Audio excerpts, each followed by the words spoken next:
But his delight is in the law of the Lord, and in his law doth he meditate day and night. Let me tell you about my great God. Hey guys, Pastor Tim here. Hope you're ready to get your day started off in God's Word. We are in Genesis chapter 27, a little bit longer chapter, but a lot of things happening in it. We have a lot of family turmoil. And if you remember, we talked about from the last chapter that a lot of this is caused by the favoritism that both Isaac and his wife Rebekah show to each one of their sons that they have, Esau and Jacob. And if you remember from last chapter, God promised and told Isaac and Rebekah that, the blessing, the inheritance is going to go upon the youngest, upon Jacob. The older shall serve the younger. All right. And that's whom the blessing was going to go through, the inheritance and the promised nation and eventually the Messiah that Christ promised Abraham back in his day. But obviously the favoritism was definitely causing problems with that. And we see that kind of come to fruition here in this chapter. So there's two main things. My main point deals with these two things that you're going to see throughout this chapter. All right. And that is unbelief and disobedience. All right. And the unbelief and disobedience that we see from all members of the family in this chapter leads to nothing but heartache and misunderstanding. All right. And just leads to essentially a big mess. And it's much the same way for the life of the child of God as well. If we live in unbelief, if we live in disobedience, it's only going to lead to nothing but a big mess. All right, we see a lot of scheming in this chapter, and we may scheme things in our life, or we may think we can manipulate situations to be in our favor, and they may be for a moment, but in the end, if it's disobedience, if it's rooted in unbelief, it's only going to lead to a big mess in the end. Jacob and Rebekah thought they had it all figured out and things were in their favor. They got what they wanted, but in the end, it just led to a big mess. So when we're starting here, we see Abraham. He's older. He thinks he's about to die, but in fact, he almost lives for like another 50 years, but that's besides the point. But anyway, he's older. He thinks he's about to die, and he wants to give his blessing unto Esau, his favorite son. We see a lot of times in this chapter, he refers to his son Esau, and then her son Jacob. And obviously, Isaac knew that was not what God had intended. That is not what God wanted, yet he was taking it upon himself to scheme and maybe think he could change God's plans to suit what he desired, and he wanted to give that blessing unto Esau, the older of the twins. All right, the man of the field, the man who hunted, a man's man, so to speak.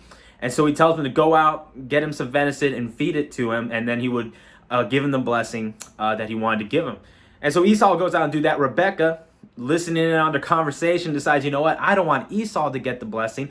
I want my son, Jacob, to get the blessing, her favorite. And so she tells Jacob, all right, this is what you're going to do. You're going to go out, all right, get one of the lambs from the field, bring it in, all right, I'll dress it just the way your father likes it, and you'll bring it in unto him to eat and take the blessing for you instead. Now, Rebekah, much like Isaac, knew that the blessing was supposed to go to Jacob in the first place anyway, because that is what God promised, that is what God intended. But instead of living by faith in that knowledge of what God has promised and trusting that God would bring that to pass, much like her mother-in-law Sarah, she decides to take matters into her own hands and scheme against God's will to bring about her desired results. All right, and she gets it. They're able to trick Abraham. They some comical things in this chapter. You see that apparently Esau was a very hairy guy. Jacob was not. Apparently Esau, he had rough, rugged hands from hard work. Jacob did not. He stayed at home. He worked at home. He just kind of kept the home. So they do all these things to deceive Isaac because he's at this old age. He can't see well. He can't. So he's depending on all his senses, and that's a great thing to see in this chapter. Instead of living by faith, he's depending strictly on only his senses instead. His sight, his smell, his feel, and all of them betray him. Because he's not able to tell by touch that, this hair that I feel on Jacob's arms are not actually Esau's hair, but actually the hair of goat skins. And the smell that he smells off of Esau, off of Jacob, he mistakenly thinks is Esau's, and all this stuff. He's betrayed by his own senses. All right, and that itself is a great parallel to our lives as well. When we choose to live by sight and not by faith, we can find that we can be betrayed by what it is we think we see and understand. All right, the unbelief, the disobedience from all members of the family is just amazing to see, and it leads to nothing but a big mess. Jacob thinks he gets what he wanted. All right, Abraham blesses him. All right, Mom, guess what? We did it. We tricked Dad. I have the blessing, and everything's good now. But they forgot. Oh, Esau's coming home, and he's not going to be happy. And in fact, when he goes home and he brings the venison to Isaac, his father, he says, "Hey, Father, here's your dinner.